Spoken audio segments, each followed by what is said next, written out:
Bonjour mon frère. J'espère que tu as déjà la carte école. On a banda ba leçon na biso. Les autres ont parlé sur l'alphabet de 24 lettres de la culture Congo d'Afrique. L'alphabet des 24 symboles de la culture Congo d'Afrique.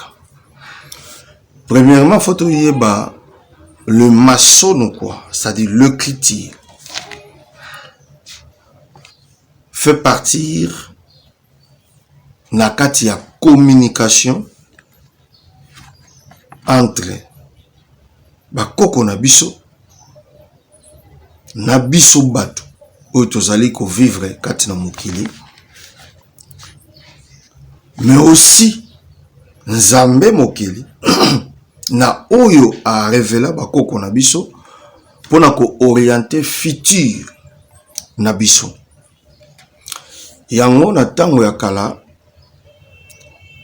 bakoko na biso babandaki plus kokoma na ba code to ba symbole, et ba symbole wana existaka na kati ya Afrika ya kala ezalaka 24 symboles. 24 symboles wana ezalaki na bakombo o babengi le nom, et banom wana eproduisaki ba lettre.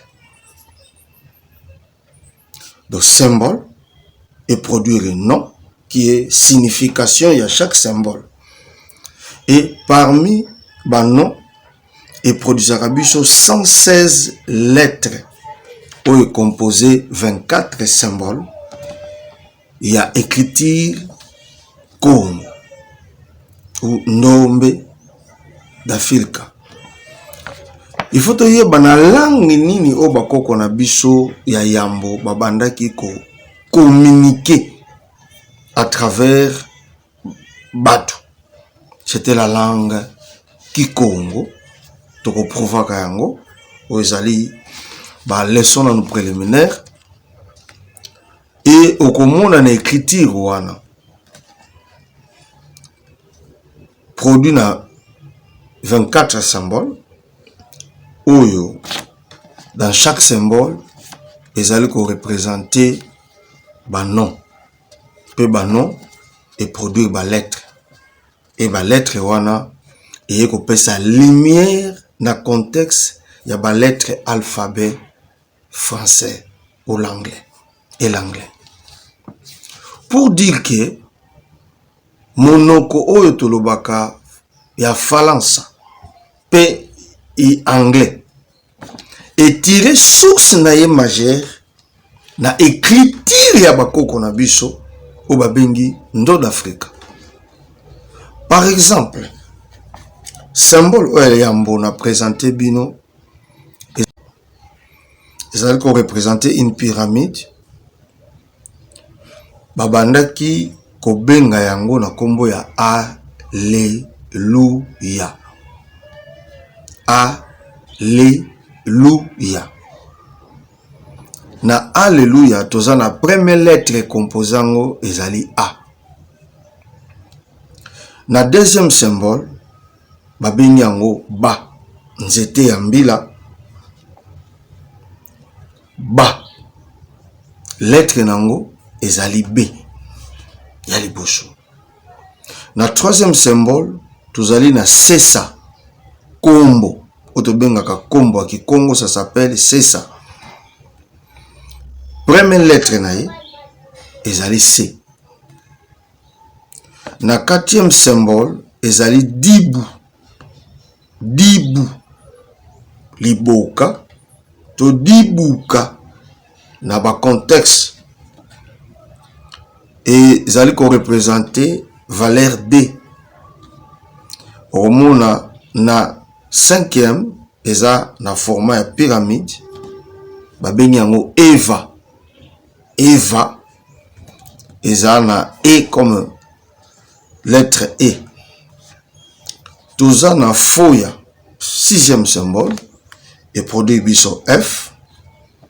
Tozana goma ou ngoma, na kala bazobenga ngo goma, o babengi G comme valeur ya lettre G. Tozana EHA, EHA, et comme on a H, E, H, A, et puis c'est biso H. Tozana Isabeli, des produits valeur I. Tozana Kikada, escalier, et puis c'est biso K. Tozana Lomba, Kosenga, et puis c'est biso L. Tozana Mongo, qui signifie montagne, M. Tozana Nela, fenêtre, et puis c'est biso N. Tozana Omeki, et puis c'est biso O. Tozana Pela, et produit P. Tozalina Rwanda, et produit biso R.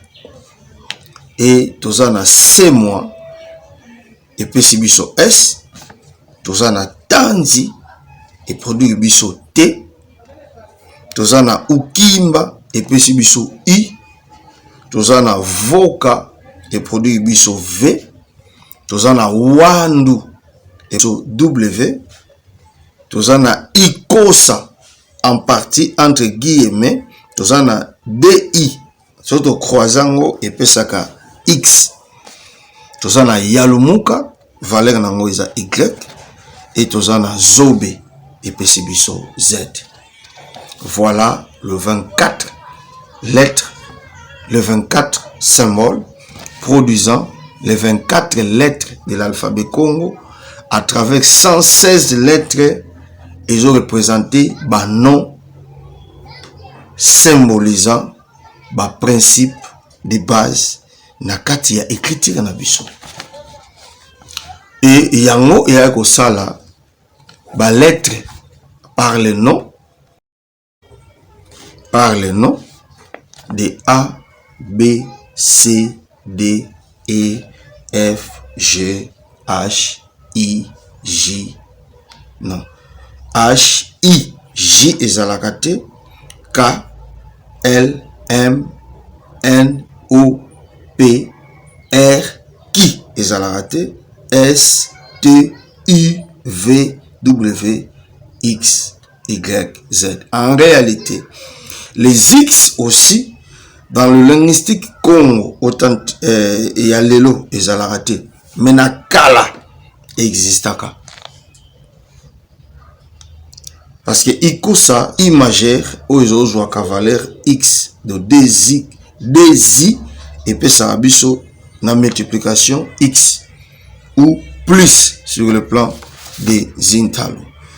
Et ba principe wana dans l'écriture ne ebayi kozala représenté. C'est-à-dire so ba koko na biso ba komi ba symbole oyo. Il faut yo oyeba na profondeur. Et l'oyo koko na biso atikala kokoma na ligote moko boye. Surtout juste au sangisi oyo elingoloba oyo. Supposons akozwa akomi alléluia. La forme à pyramide divisée na D. Azui yango ache na sesa. Et asangisi yango na goma. Supposons. Mais nakati ya mongo. Iko représenter nini? L'alléluia fait partie de la divinité, le Dieu créateur.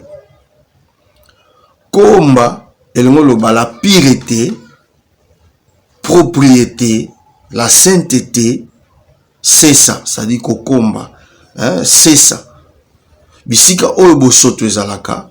Il faut qu'on nettoie nanu pour pénétrer la divinité, c'est-à-dire la pureté avant oyeba ko lomba et pas ya nzambe. Si qui okobetela ye goma, tu vas louer avec les tambours ou tout le consort.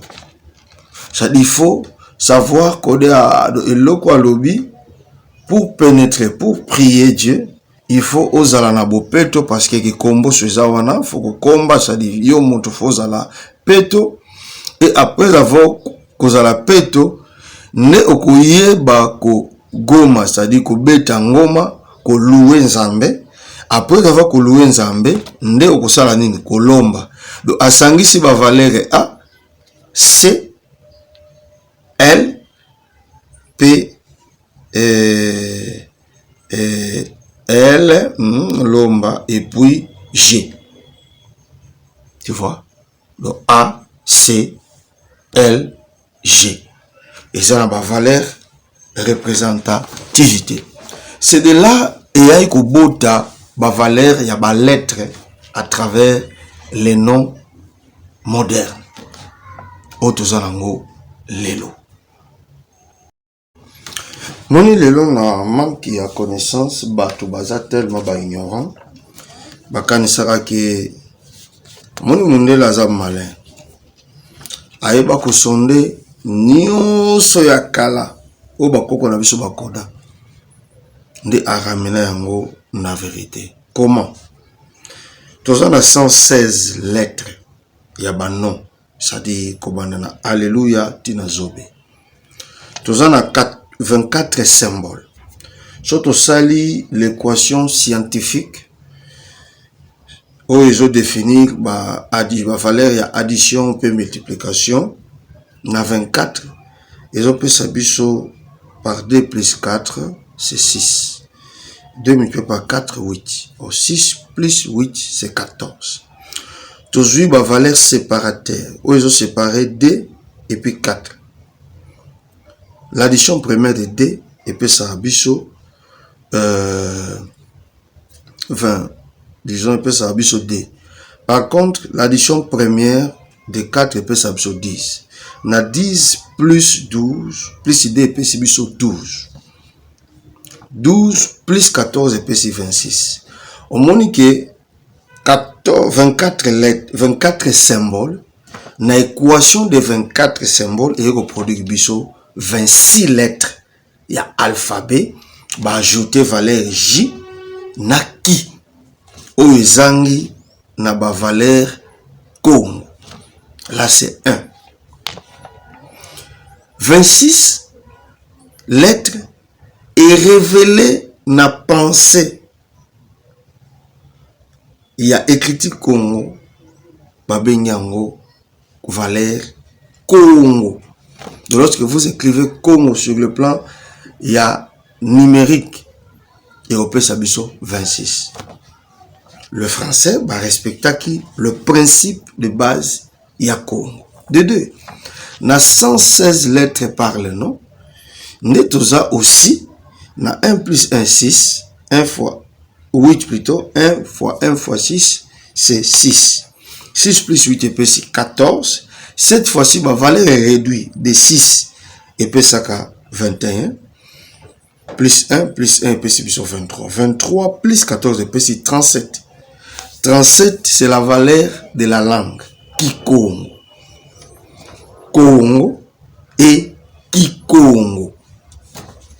Yango et yaki kopé sabiso, ma valeur de l'instruction de base. 37 et 26. Oh, 37 plus 26, n'est ça 63. 63 et puis biso, le chiffre est 9. Obabengi voix. Donc, ma lettre est produit chiffre. Kobanana 1, 2, 3, 4, 5, 6, 7, 8 et puis 9. Elingi koloba nini. Valeur 9 muzintalo et ko produit biso ba symbole. Il y a zintalo ou le chiffre yando d'Afrique. Yando d'Afrique. Oyo tozana symbole yampavala 0, mosi 1, zole 2, tatu 3, ya c'est 4, tano, c'est 5. Seva Evo Tsa Mbanu, 6. Ntsabi Evo Nsambodia, 7. Et Nela Vazulu Anela Nana, c'est 8. Et Veta Evo Voix, c'est 9. La valeur 9 en Kikongo est comme on a 3 lettres. V, I, et puis A. Yango sko ya ko martelé, ce qui te sali l'addition première. Il y a valeur 9. Européen Sabiso 1, plus 2, plus 3, plus 4, plus 5, plus 6, plus 7, plus 8, plus 9. Nde ya ko produire biso nombre 45. Dans nombre 45, nde Européen Sabiso en français, valeur babengi écriture. C'est-à-dire, bakoko na biso, soki bakodi 24 valeurs na ba symbole, et puis si sens na ba nom, il faut chiffrer et intervenir pour appeler ça lumière. Ya makambo wana bakodi. Ne parmi les chiffres, il y a qu'on produit seulement 9 chiffres. Oyo et outil na ba valeur du Congo et les Kikongo. Donc, masono quoi? Moki Congo, les écritures Congo fait partie de la révélation. C'est-à-dire, pour que épée ça sent, ça n'a le banding. Au moni symbole. Plus, ba valeur les ont révélés. Et puis si sens na lumière, il y a écriture. Mais pour sens wana ezala na contexte normal, il faut vibrer. Ne bayaki ko chanini chiffre 9. Oyo et botami na valeur Congo et Kikongo. Le chiffre 9 n'est pas représenté comme le créateur, la divinité. N'est la valeur 9 n'est pas représenté sa contexte, la valeur babengi écriture. On remonte à l'écriture en faisant maintenant 45. Ça dit tout ça 4 plus 5 et puis c'est 9. Ils ont aussi sur le contexte normal. Mais aujourd'hui, 4 multiplié par 5 ne produit qu'à 20. Le nombre 20 en français, babengi yango ciel. Donc le chiffre 9 comme valeur de la représentation de l'écriture venant du ciel. Voilà un peu. L'écriture venant du ciel nde eyaki ko constituer 45 plus 20 écriture et ciel. C'est le chiffre 9. Aujourd'hui, na français, Mindele ba traduisa au commencement. Le nombre de valeurs sont constituées 11 lettres par rapport à quoi? Oyo na numérologie, babenga kango ba mettre nombre. Tant que comme en étape pour nous parler nango, au saisir. Le nombre 11 est un nombre supérieur dans le chiffre ou dans tous les nombres. Et le nombre 11 au monde est produit par lettre. Il y a ba kombo au babengi en français Saint-Esprit ou Esprit Saint et puis Christ Jésus. Sotangi ba lettre wana eza 11. Donc ba kombo ou pour pas ça sens na mutoto invokaka. Le Saint-Esprit à travers Jésus-Christ ba puiza yango na langue Kikongo. De ba koko na biso babenga bango na bakombo mususu. Mais na temps moderne nde ba kopesa essence en épuisant dans nos écritures la signification d'un maître nom, parce que le nombre 11 sur le plan de la science divine est représenté à valeur du maître. Et le maître c'est qui? C'est Jésus-Christ ainsi que le Saint-Esprit d'actuel. Mais na kala bakoko na biso bayebaka kombo te po bazolo baka français te.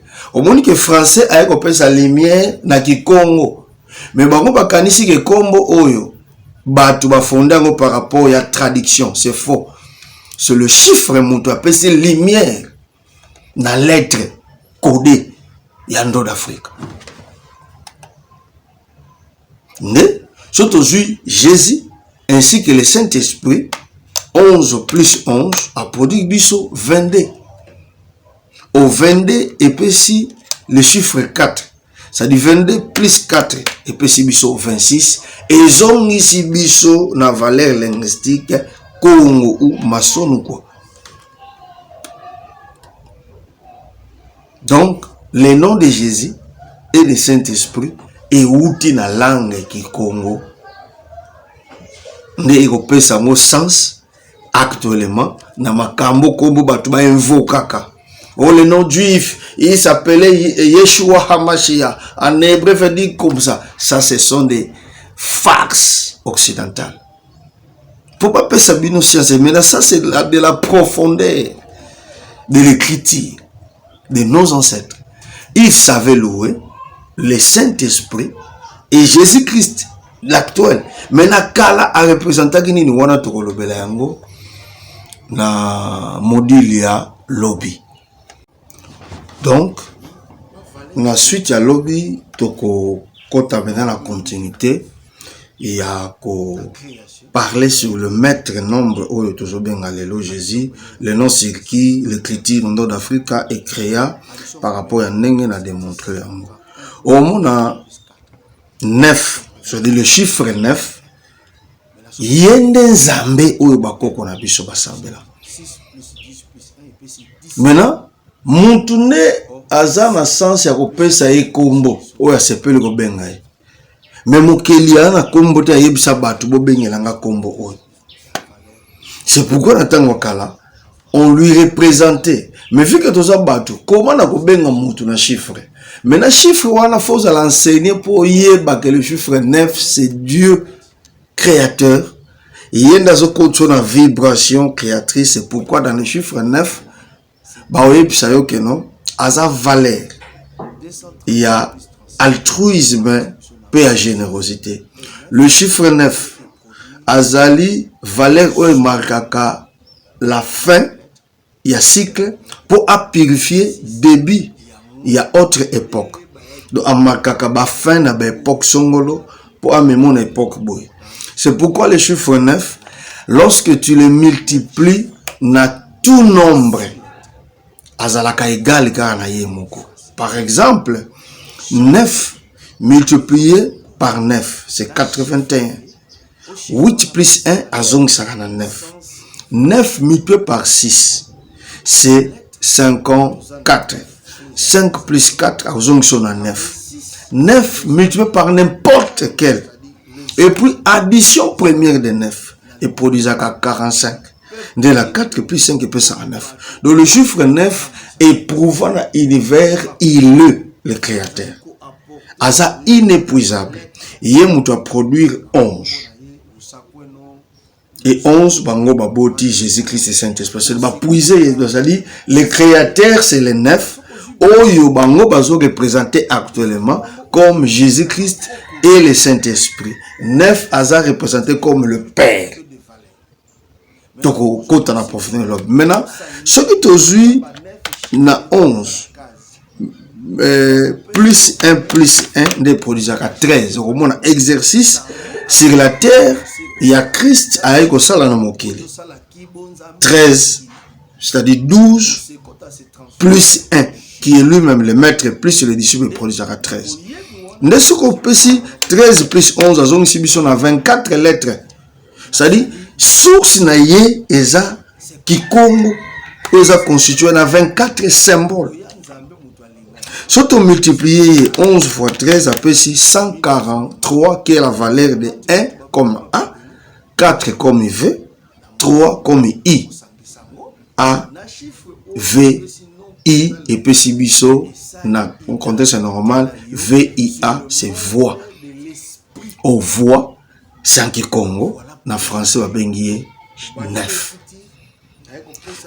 Tout ce qui n'a 143, ce qui te baloli 143 dans le contexte normal, tu as 341 lettres et ça lit Genèse 1 de 1 à 5.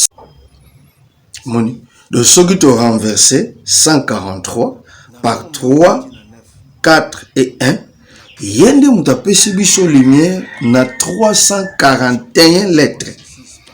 Ce que tali exercice wana, Louis II, prenez ça, et zananini, et zana 341 lettres composées Genèse 1 de 1 jusqu'à 5.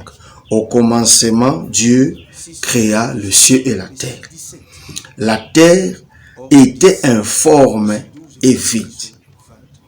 Dans la surface de la terre, il y avait de l'abîme. L'Esprit de Dieu se mouvait au-dessus des eaux. Dieu dit que la lumière soit et la lumière fit. Ainsi, il y a eu un soir et il y a eu matin. C'était le premier jour. Et qu'on peut ça 341 lettres. C'est le chiffre 9 en Kikongo. Valeur de V, I, A. A, I, V. I, V, A. Voix. 3 lettres. Oh, il compose à Congo. Donc, le commencement, c'est le chiffre 9. Le commencement, c'est le chiffre 9. Sur le plan des symboles, il y a représentation na Kikongo, bachakae, deux formes, il y a pyramide. Tu vois? Donc, on a la forme géométrique. Le ciel et la terre, c'est 9. Ça, c'est l'écriture de l'originalité du créateur. Et si tu ici maintenant il y a un contexte de base par 3 plus 4 plus 1 et puis c'est biso 8 lettres est composé écriture. Au monde les secrets n'a pas principe. Maintenant nini est produisant. Au monde aujourd'hui 341, aujourd'hui 34,1 plus 3,41, tu as 37,51 à produire biso sur le plan de la numérologie, la langue ainsi que les liens. Kikongo 37, Éthiopie 51. Ça c'est la révélation maintenant à côté sur base de l'écriture. Genèse 1 de 1 à 16. Je te révèle ça. La création, c'est la langue Kikongo en Éthiopie antique.